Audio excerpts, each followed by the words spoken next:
Our harsh week of winter weather rolls on across central and eastern Kentucky. I've got even more snow in the 7-day forecast coming up. A fight between two teenagers is caught on video. The reason one of the teenagers' parents now faces charges.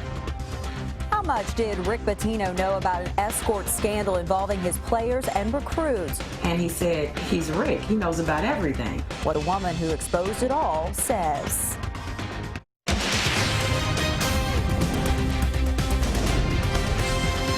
This is WKYT News at 5. It is going to be another snowy evening across our area. The snow will continue into tomorrow and will add some Arctic air to it as well. So it remains a WKYT First Alert Severe Weather Day, and because of the ongoing snow and cold, Chief Meteorologist Chris Bailey is up first with an update. Chris? Yeah, guys, what I told you was going to nickel and dime us to death with snows out there. I was really meaning that. It's not a big snow. It's just constantly snowing, and at times it's a little harder than others. We have our winter weather cams fired up and working overtime in every location that we look at, showing snow on the ground as of now, but roadways seem to be in pretty good shape. That may change later tonight with temperatures dropping and some more snow showers and squalls that are ongoing. Let's look at our live shot from here at the station over top of Hamburg Pavilion, Winchester Road. And it's snowing. Shocker there, right? 23 degrees. Feels like it is 11, though, with winds that are coming at us from the northwest at 13 miles per hour. Defender Radar Network with snow showers and squalls that will continue to fire up through the course of the evening. Southern Kentucky, southeastern Kentucky, into the northeastern part of the state. More of the same, and seeing some of that action across the Lexington area. And it's starting to gear back up to our west. So folks heading into town for tonight's Cats game down at Rupp Arena, you're going to fight some snowflakes and some bitterly cold temperatures with wind chills in the single digits. More in the way of those snow showers all the way back up toward Indianapolis and Chicago, dropping in on that strong northwesterly wind flow that will carry us right on in to the day tomorrow. As I mentioned, this isn't a big snow. It's just one that keeps throwing flakes at us, and some of those flakes will add up again tonight and tomorrow. When I come back in a few minutes, we'll look at the Arctic air that is joining the party as well. And guys, all eyes on Valentine's Day, the possibility of snow in just a few minutes. So with that forecast, in about an hour, volunteers will hit the streets of Lexington looking for anyone without shelter from the cold and snow. The Compassionate Caravan will take people to shelters or give them items needed to stay warm. It has been a successful effort this winter, and as WKYT's Hillary Thornton shows us, organizers say it's all because of the community. It's our top story at 5. Take us, Ellis. It is something they have pretty much got down to a science. Just take these. Volunteers once again gearing up to hit the streets, giving rides to shelters, and providing cold weather gear. This is our special forces that are going out tonight. These are the people who volunteered to come out, go find their brothers and sisters on the street. During last month's snowstorm, bringing in about 80 people off the streets. Folks have a freedom to stay out if they wish. We beg them to come in now, though, because we do know that this can be life-threatening. A new tool volunteers are utilizing this year is a tip line. They say that line has received hundreds of calls and shows that this community truly cares. It's really amazing, our community response. People care. People will call up in tears that they are seeing someone that they are sure is in danger in the weather. Helping volunteers find those in need, also making sure they have the supplies for those who do not want to come inside. I cannot ever remember in the 16 years of the Catholic Action Center the kind of response we had in January. I mean, we have backup, coats, hats, gloves. In Lexington, Hillary Thornton, WKYT. For more information on how you can help, including the number for that tip line, just visit WKYT.com. Remember, while you're there, you can get the very latest forecast and closings. You can find that information on the WKYT News app. A fight involving two girls is caught on camera, and tonight 2 Southern Kentucky parents face charges. The Wayne County Sheriff says the father not only allowed the girl to fight, he encouraged her. WKYT's Jennifer Palumbo joins us now with a story that's new at 5. Jennifer? Sam, this fight between a middle school and high school student took place Friday night in Wayne County, but the father and stepmother of the girl in middle school were not charged until yesterday, after the sheriff says his deputies saw this video posted on social media. The sheriff says Derek and Katera Dobbs not only drove his daughter to the parking lot of a local business, but then permitted and encouraged the fight. The sheriff says Derek Dobbs is the one you can hear in this video. Poor hair, you damn sissy. Beat the out of her. I'll on the ground and beat the hell out of her until I tell you to quit. There you go. Beat the hell out of her. Dobbs is also accused of kicking the high school girl during that fight. He's charged with unlawful transaction with a minor, wanton endangerment, and fourth-degree assault. Katera Dobbs is charged with unlawful transaction with a minor and wanton endangerment. New on WKYT News at 6, we're in Wayne County talking to the mother of the high school student involved in the fight. And wait until you hear what she says caused it.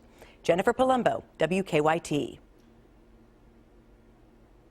Jennifer, thank you. Both Derek and Katera Dobbs have bonded out of the Wayne County Detention Center. The woman who exposed an escort scandal involving the Louisville basketball team told her side of the story on Kentucky Sports Radio today. In that interview, Katina Powell talked about what went on, what she thinks Rick Pitino knew, and why she feels bad for some of Louisville's seniors. WKYT's Monique Blair is at the live desk with more. Monique? Well, Amber, this interview comes just days after U of L announced a self-imposed postseason ban.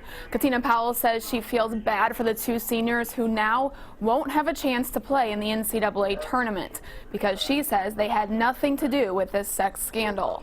Powell explained from 2010 until 2014, she went to the minority dormitory on U of L's campus 22 times, each time accompanied by various dancers. And she says each time there were several recruits at the parties, and sometimes U of L basketball players would also be there. U of L coach Rick Pitino has said multiple times that he did not know about the parties, but Powell says she believes he did know about them. I asked Andre in a conversation with just he and I in the hallway, and I asked him, I said, you know, does Rick know about this? And I said, does Pitino know about this? And he said, he's Rick. He knows about everything. And just the look on his face just let me know. It allowed me to know that, yes, Rick knows about this. But you don't have any proof. I have no proof. Now, Powell says she is still living in Louisville, and she says she wrote the book, Breaking Cardinal Rules, because she says she had a story to tell. She says she never meant to ruin anything for anyone. At the live desk, Monique Blair, WKYT. Monique, thank you. Powell says she received $10,000 from 2010 to 2014. She says that doesn't include the money paid to other dancers. A crash involving a police officer closed a busy Lexington road this afternoon. Lexington police say an SUV pulled out in front of a cruiser at Clays Mill Road and Mitchell Avenue. The cruiser hit the SUV. Police say the officer was on duty but not on his way to an emergency. He went to the hospital with non-life-threatening injuries while crash reconstruction was called in. If we have one that rises to a level of, I think it's $5,000 or more, there's certain policies where we bring them out when there's a lot of destruction or injuries. The driver of the SUV was not injured. No word on any charges at this time. A fundraiser to help Richmond police honor a fallen police officer is getting underway right now. Apollo Pizza will donate 20% of all food sales from 5 to 9 o'clock tonight to police. The money will help send officers to Washington, D.C. in May, when Officer Daniel Ellis's name will be added to the National Law Enforcement Memorial. Officer Ellis was shot and killed in line of duty last November. Well, the Cats are back in action tonight in Rupp Arena. And they might have to take the floor without one of their starters. WKYT's Rob Bromley's here now with our Big Blue coverage. Hello, Rob. Hello, and the Cats looking to make it back-to-back wins on the home court after a victory over Georgia tonight before heading down to South Carolina for a big game on the road this weekend. Alex Poitras didn't play Saturday against Florida. We don't know if he'll play tonight. John Calipari calling him day-to-day on his radio show last night. His knee swelled up over the weekend. Isaac Humphries came in, played well, but it would be good to get Alex back. He's a guy you have to focus on when he's in the paint, honestly. I mean, he gets it, and he's going to the middle. He's probably going to score. Just does a lot. He's a big physical guy and brings that. So I mean, we miss him when he's not in there, but stuff happens, and like I said, the next guy up, and Isaac did good. Isaac Humphries did do a good job. Late tip tonight, Kentucky and Georgia. It's at 9 o'clock on ESPN. Coming up in sports a little bit before 6, Tyler Eulis not afraid to get after his teammates. Derek Willis knows that. He says he's had some other UK teammates who are like that. Sam Amber, that's in the next half hour. Rob, thank you. The Cats are going for their 34th straight home court victory tonight in Rupp. Two neighboring states have their first confirmed cases of the Zika virus. One case is in Indiana, the other in Ohio. The cases are not connected, but they believe that both people involved recently returned from Haiti. We checked with state health officials here in Kentucky. So far, there are no confirmed Zika cases here. Ballots are being cast in New Hampshire during the nation's first presidential primary of 2016. Republican Donald Trump and Democrat Bernie Sanders were heavily favored in the polls, but as Danielle Nottingham shows us, the voters will decide if those predictions come true. New Hampshire voters cast their ballots in what's expected to be a record-breaking turnout. Donald Trump holds a comfortable lead in the polls, something his campaign is not taking for granted. A win is going to be a win for this campaign. We're very excited to have a first-time presidential candidate doing so well in the primary. GOP candidates John Kasich, Marco Rubio, Jeb Bush, and Ted Cruz are in a virtual tie. This race is all about who comes in second in New Hampshire on the Republican side. Neil Levesque is executive director of the New Hampshire Institute of Politics. He says the bulk of the votes are cast in the Golden Triangle, an area in the southeastern part of the state. That's where most of the candidates have spent the last few days, and that's what really, when those numbers start really coming in, that's what you need to keep your eye on. The GOP will also keep tabs on Derry, New Hampshire. The mix of blue-collar and suburban voters here makes it a good indicator of how the Republican candidates will perform in the state. Just about everybody comes here at least once. Some voters in Derry knew exactly who they wanted. Why Chris Christie? Because I think he has the leadership skills. Hillary. There were others who came with a strategy. If it takes a vote away from Trump, then that's why I'm here. Either way, we'll know the winners and losers after the polls close tonight. Danielle Nottingham, CBS News, Derry, New Hampshire. Senator Bernie Sanders from neighboring Vermont is widely expected to win for the Democrats tonight, but Hillary Clinton won there in 2008 and is looking to do so again tonight. The cold weather and snow helped slow down a sewage spill in Lexington. The state transportation cabinet says a subcontractor drilling on Whitmer Way accidentally punctured a sanitary sewer line last night. The spill is contained and there's no sign of contamination to nearby Town Branch. Contractors are working to fix that hole. It is time now for better living, health, education, and consumer news that impacts your life. With childhood obesity on the rise, health experts say it might be time to screen children for cholesterol. A recent study found 1 in 5 children in the U.S. have unhealthy cholesterol levels. Screening children may also help predict who will face health problems later in life. Cholesterol levels tend to drop in pre-puberty and early puberty.